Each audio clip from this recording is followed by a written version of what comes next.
Hey everybody, welcome to Sing for Your Supper.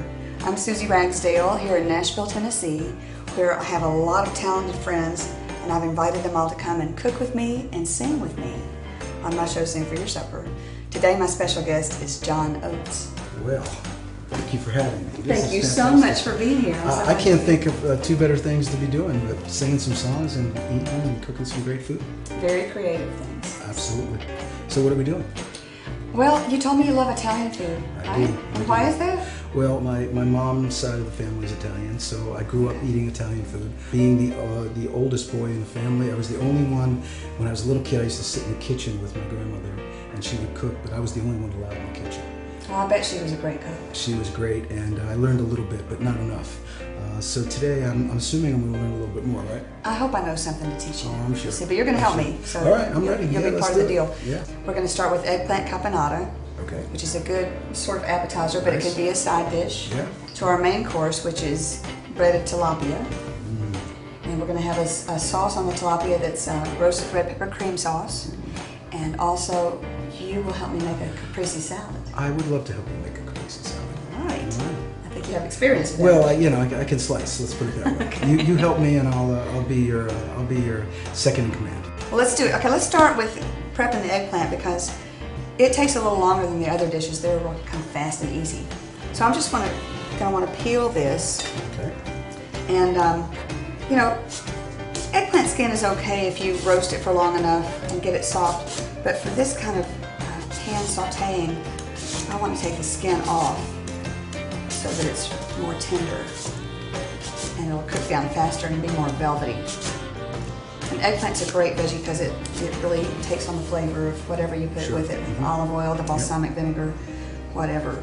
So for the caponata, we'll have capers, garlic, tomatoes. And if you will, I'll give you a knife, If I can get you to start with this, and You actually want me to peel that? No. I want you to work, man. All right. Okay. So you can take the ends off, and then we want, you can disc it up first, about ½ inch, Half inch, and then make it okay. into ½ inch cubes. All right. Sounds good. While you do that, I'll start getting the rest of this stuff ready, okay? Okay. All right, now while you're chopping up the eggplant in little 1 inch cubes, I'm gonna go over here to the stove and put some olive oil in the skillet, probably about 3 tablespoons, because we have a 1 pound eggplant here. And I'm gonna get that hot and get together the rest of our ingredients. So after we saute the eggplant for a while, we're gonna put that in a bowl to the side, saute some onions and celery, and then we'll put it all back together and add pine nuts, capers, red wine vinegar. Getting better than that. Sugar. Sugar's always good. Yeah. Just kidding. We can keep cooking. Scared the shit out of me. Little oatmeal. Sorry, I couldn't resist. Hey, guess who I had a little text message conversation with yesterday? Who's that? Jimmy Wayne. Oh, yeah. Yeah, and he texted back, oatmeal. Oatmeal. That would be Jimmy, wouldn't it? Yeah, it's perfect. I love him. He's the best. All right, I'll be right back. I'm going to Okay. get started on the onion and celery, so I'll see you in a second. All right. Okay, now that we have all the ingredients for the eggplant caponata processed and ready to go, we'll go ahead and start the cooking process. It takes a little while. You want to put maybe 3 tablespoons of this olive oil, and I use a good quality extra virgin olive oil, in your skillet. You get it going about medium-high. I love using a gas cooktop because it gets hot just like that, and it gets off just like that too. So we'll get that going about medium-high, and then we're going to take the eggplant and let it brown in the skillet for about 10 minutes. I'm not even going to move it very much for the first few minutes so that it gets a good sear on the bottom. And then we'll stir it up and go for a few more minutes. After that, we'll take the eggplant out and just set it aside for a minute while we brown the celery and onions. And then all the ingredients get blended back into the skillet together, and it's just about ready at that point. This makes a great side dish for fish, or just an appetizer. You can put it on top of little bruschetta toasts. So the eggplant's going to take a few minutes to brown, maybe 8 to 10 minutes. So I want to move this skillet to a back burner, and I'll grab another one for celery and onions to brown. Just save us a few minutes, not too much more extra cleanup. So we'll turn on the back burner about medium high. Add a little more olive oil to this new one. That's enough, maybe a tablespoon and a half. Onions first. It was like one medium onion, finely diced. And about the same size celery, one stalk of celery. So this will go a little faster. By the time the eggplant is ready, this will be done too. We can put it all together with the capers and the pine nuts. So this is coming along nicely. I'm going to now melt a little sugar and some red wine vinegar. I'll just turn that down a little bit. This little baby skillet here. Turn it on, about medium. And we're just using like 1/3 of a cup, maybe just 3 tablespoons of red wine vinegar. And a teaspoon of white sugar. Give that a little stir, it'll melt up. And then we're going to add about 2 tablespoons of toasted pine nuts and maybe about the same amount of capers, pickled capers that I've drained and rinsed.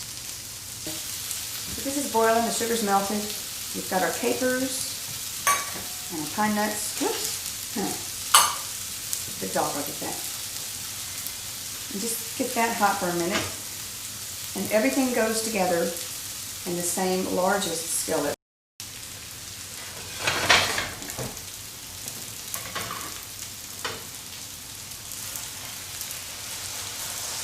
This can just 1 or 2 minutes on the fire, and then we'll turn its fire off too and let it start cooling down for us. So everything's all together except for one more ingredient. Before the avocado, we're going to put the tomatoes in there. And I've turned off the fire, and we will let the tomatoes sort of cook from the heat of the other ingredients. Just for the few minutes it takes for everything to cool down, soften them up a little bit. And there we go. All right, great. Now we have all the eggplant chopped and in the skillet. Yep. Ready to go. So I want to get you started on the caprese salad. That sounds great. Okay, so we've got, normally caprese is just fresh tomatoes, buffalo mozzarella, fresh mozzarella, and basil with a little olive oil and balsamic vinaigrette drizzled over. But we're going to add to it a little bit. We're going to put Kalamata olives in the middle, and also some pesto sauce. I've got a couple of Roma tomatoes here, which I like to use Romas because they're kind of firm-fleshed. Okay. I've already washed these guys. And I want to show you, you don't have to do this, but I like to seed my tomatoes for a salad so that there's less liquid. So I'm taking out the little, you know, the little thing, stem thing. Yeah. And I just want to do them in half first. Right. And then I'll take my pinky, clean pinky, Okay. and just take the seeds out, so there's less water. Well, I'm too lazy to do that at home, but this sounds good. Well, Oh, my look at father that. loves the That's so watery cool. seed part. Yeah? I love that. Yeah, very cool. It's so easy. And then you just have more meat for your balsamic vinaigrette to grab onto. Perfect. Yeah? Yeah. All right, so I'll get this one prepped for you, and then So I'll should I go. start slicing these? Slice them about, 1/4 inch thick rounds, Okay. and then I'll get you to slice up the buffalo mozzarella that we have, Perfect. the fresh mozzarella. All right. And we can, like you said, you like to do it in like little stacks, right? Yeah. That's how I would tomato do it, if based. it's okay with you. Sounds great. All right. Is this about right? Yeah. Yeah. Okay. Perfect. But I wanna ask you about your new album. Wow. Well, you know, it's my second solo album that I had a chance to record here in Nashville. Yeah? And it's been the greatest recording experience of my life. I really mean it. I love this music community. Yeah. And everything about the town is just such a great place to be. You know, if you need a left-handed accordion player in the middle of the night, you can find one.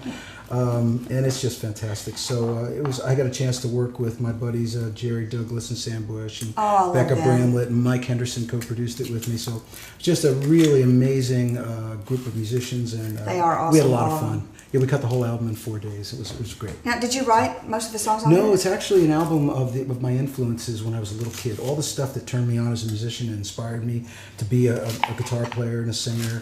And I did write a few originals on it. Mississippi Mile, the title track. I Oh, wrote. yeah. And another song I wrote about the Nashville flood called Deep River, which Oh, I wanna hear that. we actually recorded about a month after the flood was over. So yeah, that was pretty heavy duty, and but it's an album it's a fun album. It's because it's all those songs that I wanted to record for my whole life. So I finally got a chance to do it. Yeah. What's one of your favorites? Oh, Someone might know. I did All Shook Up by Elvis. Oh, cool. It's All Right, Curtis Mayfield. I did a Mississippi John Hurt song. Yeah. You know, things like that. Chuck Berry, all sorts of things. Yeah. It's a lot of fun. I can't wait to hear it, you know. Great. Beautiful. Okay. Hey, you guys, we're going to take a little break from the cooking. Yeah, I could use a little. You gotta step back from the kitchen every once, or at least from the stove. It gets a little hot sometimes. It does. Not that the music doesn't get hot, too. Hot. Why don't you play something hot?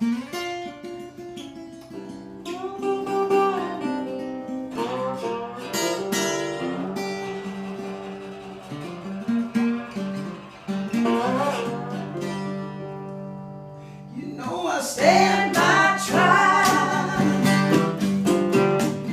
It's such a long, hard ride, but I can't survive. Another Mississippi night, you know I stand by trying. It's such a long, hard ride, but I can't survive.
Okay, we're back with John Oates, and we've got our caprese salad ready to dress. Yep. But before we do that, let's get on to the fish. We're going to dredge our tilapia in breadcrumbs and egg whites and make it really tasty for the oven.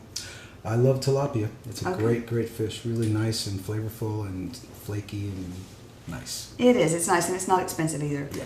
So I've got it back here. I'm going to grab Okay. it. We've got a milk bath going on. All right. Just get rid of my... And I'll move this out of the way so Okay. we make some room. Okay. So I put 2 cups of whole milk and 2 cups of ice cubes in with my 6 little 5-ounce tilapia fillets. And we're going to dredge them first in flour that has salt and pepper in it, about 1/2 teaspoon salt and pepper, 1½ cups of flour. And then we're going to go through some eggs, some sort of lightly beaten eggs, 3 eggs. And then we've got this breadcrumb mixture. It's just like white bread, just sandwich bread. 6 slices with about 1/3 cup of parsley and the zest from a lemon. All right. Okay? Yeah. So here we go. Let's get our tongs. Anything you'd like to say to the camera? Yes, that's a tongue that I'm very familiar with. Ready? The microphone tongue, very suitable for Microphone Nashville. Yes. Okay. These are really actually very good All right. utensils. Tongs.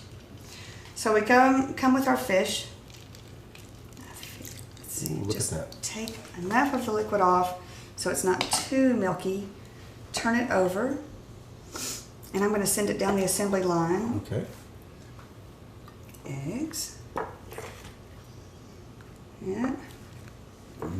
And now if you'll press the breadcrumbs into that Okay. and then send it to the All right. pan. And I'll start with the next piece. Okay. You actually trust me to do this? I trust you. All right. Oh, it looks fantastic. Doesn't it look good? Yes, looks great. That'll brown up really nice and have a little crispy coating. How's that? It looks perfect. Okay. All right. Very good. Okay, so we'll do that with the other 5. Okay. And then we're going to get onto our, while it's browning in the skillet, we'll get onto making our red pepper cream sauce. Perfect. Okay, so before we finish the fish dish, I'm going to go ahead and start the red pepper cream sauce. And it's very simple. There are only a few ingredients in it, but it's so tasty and so good. So you'll love this. So I've got about a 10-inch skillet here. And I'm going to get, again, more good extra virgin olive oil. Good quality. This is French olive oil. It's really, really a good one. 2.5 tablespoons there. Get that warming up. And probably just medium to medium high, because I've chopped my garlic. I got 2 small cloves. You can use 1 large clove. But I chopped it really fine, so it's going to brown really quickly. So we'll put the garlic in a second when that gets hot. And then just stir it up a little bit, and then we'll add the roasted red bell peppers. I used a 12-ounce jar, drained. And you can roast and peel your own peppers, and they taste great too. But the ones in the jar taste almost exactly the same, so you can save yourself about 45 minutes of time if you want to do it from a jar. Let's get another spatula.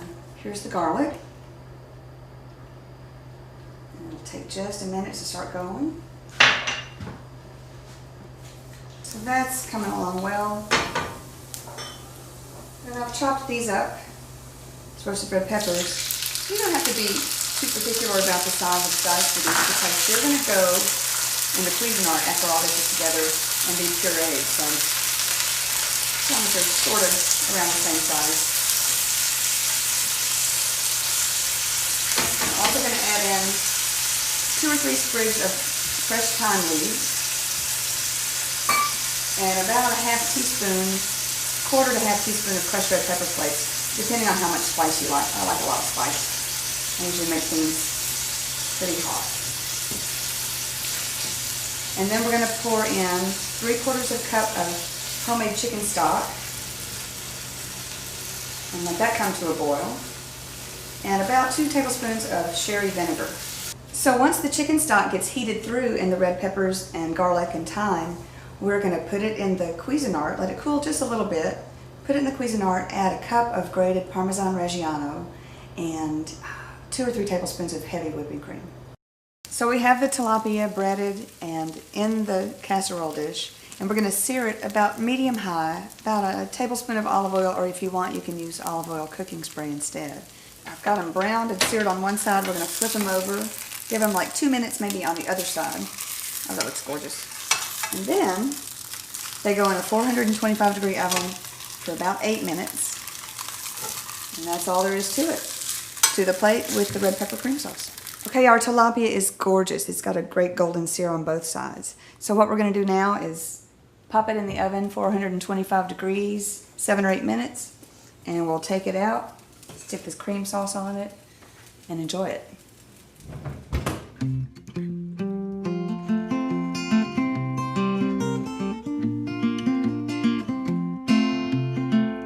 Them dance hall girls, you know they treat you kind.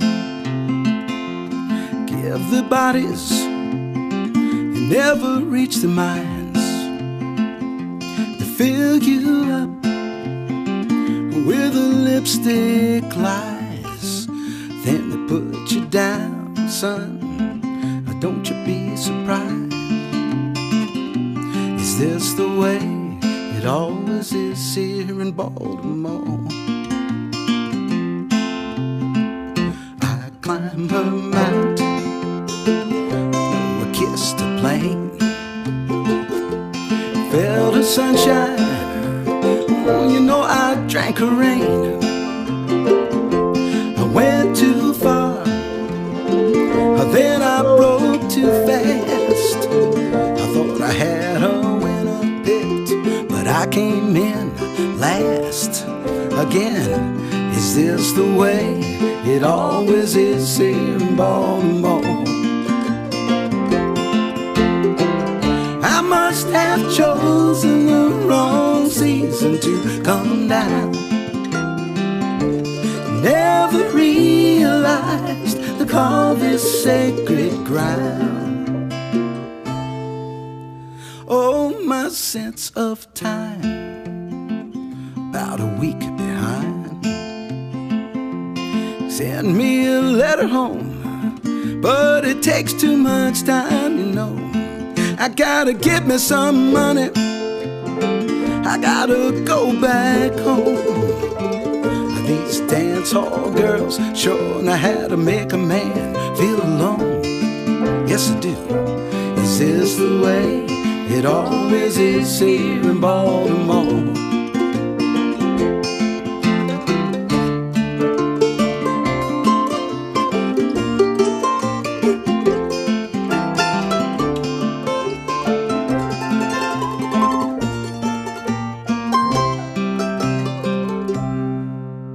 Oh, my sense of time, yeah, it's about a week behind.